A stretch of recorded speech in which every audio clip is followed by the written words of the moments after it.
কি হলো রে? ওনাটার হদিশ পেয়েছে মনে হয়। হদিশ পেলো কি না পেলো তা নিয়ে আমার জানার কোনো দরকার নেই। পুলিশ চলে গেছে, বাচ্চা গেছে। বাবা,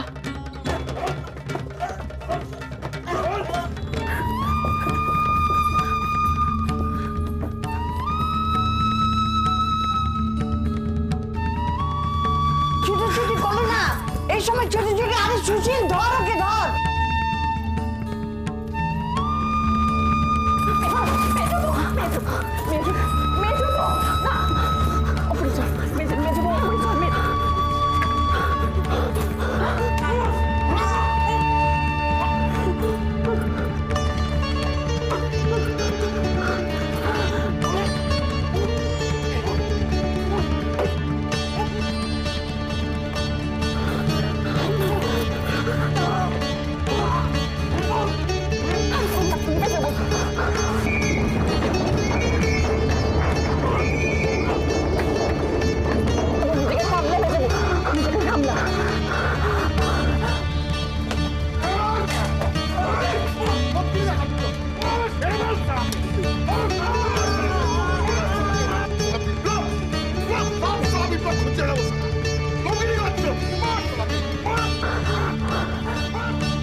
ওকে বাঁচান না, ওকে মেরে ফেলতে চাই।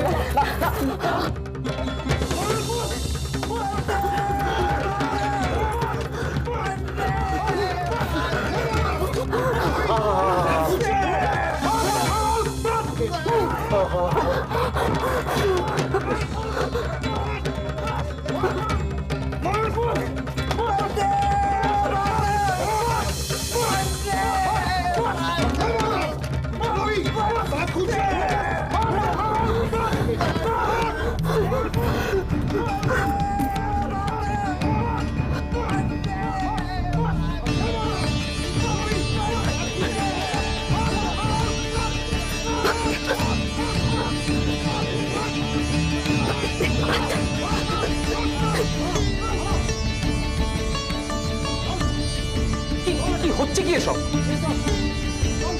শুভ, কি করছিস কি ওখানে? দরজাটা বন্ধ করে দে।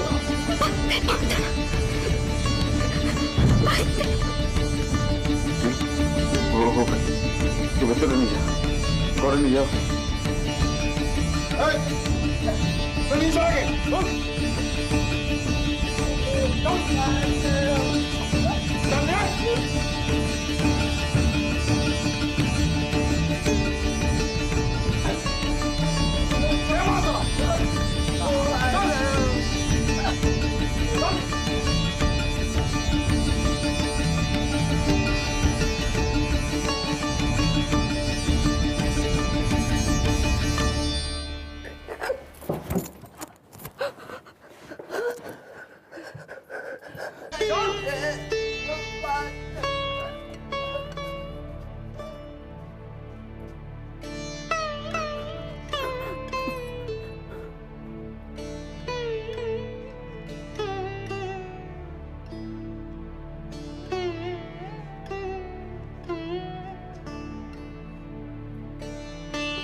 কোথায় গিয়েছিলে? কোথায় গিয়েছিলে? এক হাত লোকের সামনে দিয়ে মাথায় গোমটা খুলে কোথায় গিয়েছিলে? পুলিশের সঙ্গে লাঠালাঠি করতে? বড় বউ, জানালাকে একটু থামাও না। ওর সামনে এসব অশান্তি না করলেই নয়।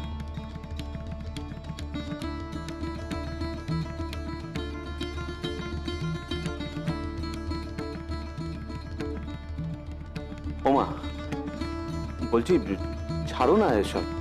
তুই থামতে শুভ। সব কিছুতে তোর এক কথা, ছাড়ো তো। ছাড়তে ছাড়তে তো পা একবার মাথায় গিয়ে ঠেকেছে। ভাগ্যিস সুশীল ধরেছিল, নইলে কি হতে বলতো? দরজা দিয়ে বাইরে বেরিয়ে যেত। ভাবতে একবার দৃশ্যটা। হাহ, এ বাড়ির বউ ঘোমটা খুলে রাস্তায় দৌড়চ্ছে পুলিশের পেছনে পেছনে।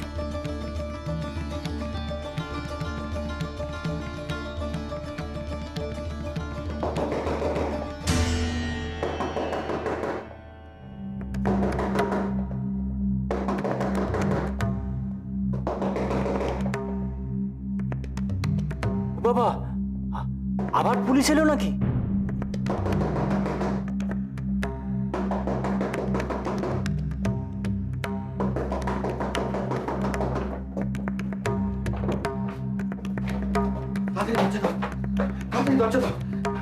পাড়াটার ভদ্রলোকে থাকলো না। ওখানে কয়েকটা পুলিশ মিলে একটা স্বদেশী ছেলেকে কি মার মারছে, বেঁধাতে বেঁধাতে ওকে একদম নিয়ে চলে গেল। কি কেলেঙ্কারি কাণ্ড! হ্যাঁ মেজদা, কেলেঙ্কারিটা আরেকটু হলে এ বাড়িতেই ঘটতে চলেছিল।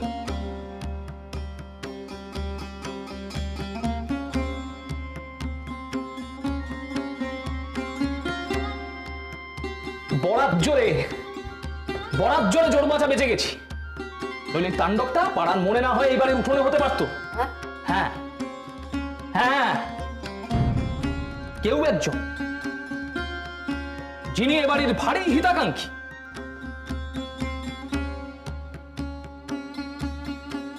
যিনি আমাদের জন্য ভেবে ভেবে একেবারে মাথা ফাটিয়ে ফেলছেন। এ বাড়ির কারো না কারো উপকার না করে তার আবার ভাত হজম হয় না। সেই দিন আমাদের সব্বার অগোচরে কাউকে কিচ্ছুটি না জানিয়ে ওই স্বদেশী ছোঁড়াটাকে এই বাড়িতে আশ্রয় দিয়েছিলেন।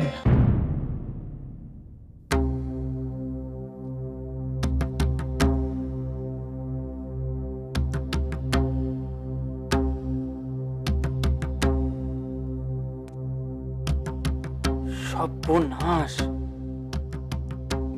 দেখো ভায়া, সব গোল তো মিটে গিয়েছে, এখন আর শুধু শুধু না, মেটেনি। আর যদি পুলিশ এসে আমাদের সবাইকে কোমরে দড়ি বেঁধে ওই টানতে টানতে নিয়ে যেত, তখন কি দেখতো? শুনি,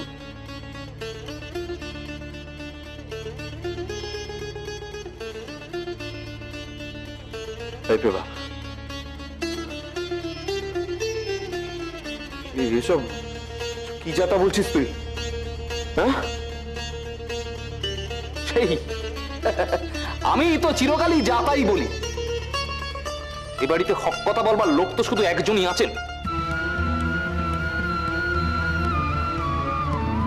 তবে এই কথাটা জেনে রেখো বর্দা, আমি প্রমাণ ছাড়া কোনো কথা বলছি না।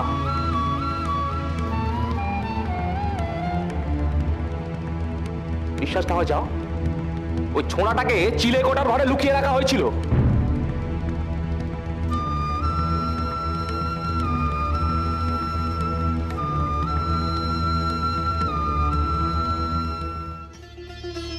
বিশ্বাস না হয় যাও, ওই ছোঁড়াটাকে চিলেকোঠার ঘরে লুকিয়ে রাখা হয়েছিল।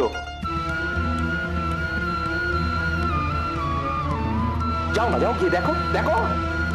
একখানা খাবার থালা, কয়লা ভাঙার গজাল, ও বাড়ির সঙ্গে লাগোয়া দেওয়ালটায় ওই ইঁটগুলো সব লকবক করছে। এমনকি মেজদার ঘরের ঘটিখানাও, বুঝেছ? দলের ঘটিটা কোথায় গেল? কেন? চেষ্টা পেয়েছে তাই? ও আমি নিচে নিয়ে গেছি মাঝে।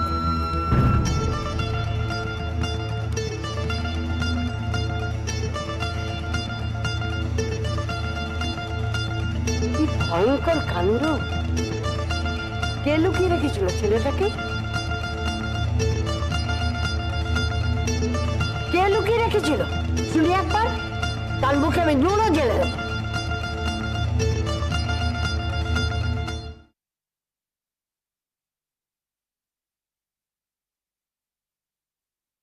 আমি।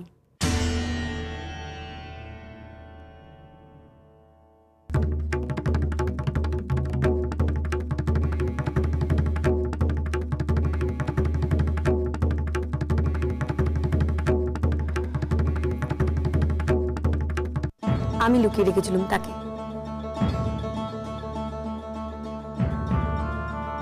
সাব্বাস, সাব্বাস। তুমি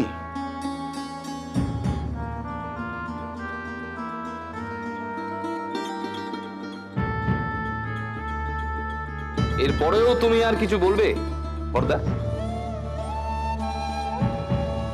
বাবা চমৎকার, ভারী একখানা কাজ করেছো, সেটা আবার গব্যের সঙ্গে বলছো। নচ্ছার মেয়েছে, পুলিশ যদি এসে ছেলেটাকে এই বাড়ি থেকে ধরতো তাহলে কি হতো একবার ভেবে দেখেছো? কি বলছো মা? সেসব ভাবার মতো সময় আছে নাকি ওর? উনি তো নিজের মহত্ব জাহির করেই খালাস। তাতে আমাদের সংসারের কি এলো গেল সেসব ভাবার মতো সময় ওনার কাছে তো নেই। ওই স্বদেশী ছোঁড়াটার জন্য যদি আমার আদালতের কাজটা চলে যেত, বর্দার চাকরি নিয়ে টানাটানি পড়ে যেত, সংসারটা ছাড়খাড় হয়ে যেত, তখন উনি হেসে বলতেন, হ্যাঁ এর এমন কি ব্যাপার? আমাদের পথে না বসিয়ে তো না শান্তি নেই। ইস, আমি আগে কেন বুঝলাম না ছোঁড়াটা ওই চিলে কোটায় লুকিয়ে রয়েছে? তাহলে লাথি মারতে মারতে আমি এখান থেকে বের করে পুলিশের হাতে দিয়ে আসতো। বাহ, ভারী বীরত্বের কাজ হতো সেটা। আর একটা কথা বলবে না তুমি। কেন কেন বলবো না? আমি কি করেছি? আমি কি করেছি? দেশের একজন মানুষকে রক্ষা করতে চেয়েছিলাম বিদেশি পুলিশের হাত থেকে। কি অপরাধ করেছি? আর তাই যদি আমার অপরাধ হয়ে থাকে, তবে এমন অপরাধ আমি বারবার করব।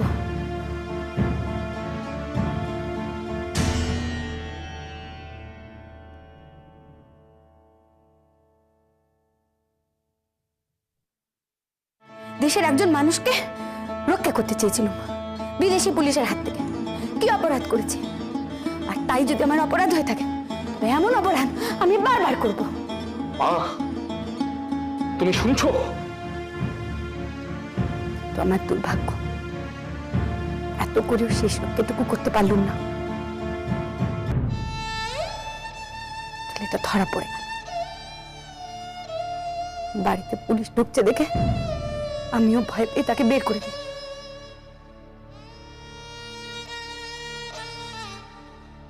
কি হতো, কি হতো যদি আমি বলতুম সে আমার ছোট ভাই বা এই বাড়ির ছোট ছেলে?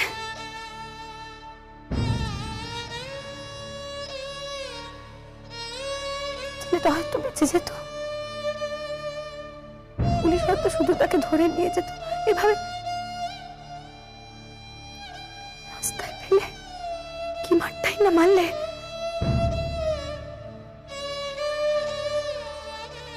কেউ কিচ্ছুটি বললে না।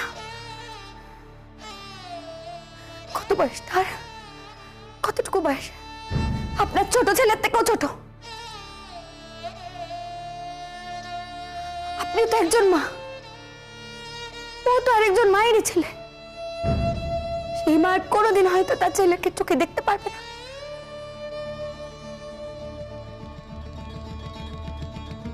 কারণ তার ছেলে যে জীবন পণ করে পথে নেমেছে দেশ স্বাধীন করবে বলে। কাদের জন্য লড়ছে সে? আমাদের জন্য। আর আমরা কি না তার জন্য তার চোখের জল ফেলা দূরে থাক, দরজা বন্ধ করে স্বার্থপরের মতো ভাবছি। আমাদের বাড়িতে ধরা পড়লে কি হতো? আমাদের কি হতো?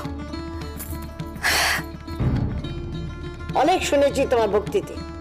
নিজের বাড়ির কথা ভাববো না থেকে পরের বাড়ির কথা ভাববো? বিয়ে হওয়ার তো একটা দিনের জন্য তুমি আমাকে শান্তি দিয়েছো, আর দেবেই বা কি করে? রক্তের দোষ 1000 বার ধুলেও এ রক্তের দোষ যায় না। যেমন মা তার তেমনি ছা।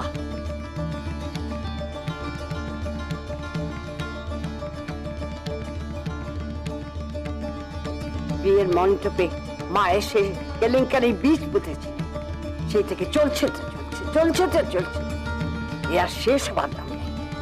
এসে দিল রাজুর বিয়েতে তুমি একটা কেলেঙ্কারি করে ছাড়লে, তাই নিয়ে সবাই হয়রানির এক শেষ। চুপ করো মা। মা তুমি দয়া করে চুপ করো। হ্যাঁ, আমাকে চুপ করিয়ে দে, তোরা সবাই মিলে আমাকে চুপ করিয়ে দে, তাহলে ওই বউ শান্তি পাবে।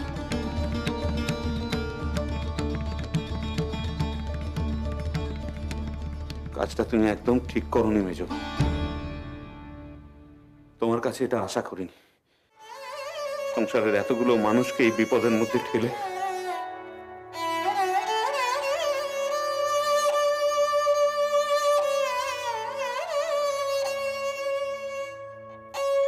যাও, ভেতরে যাও।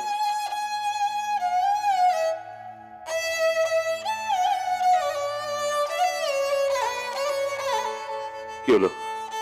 ভেতরে যাও।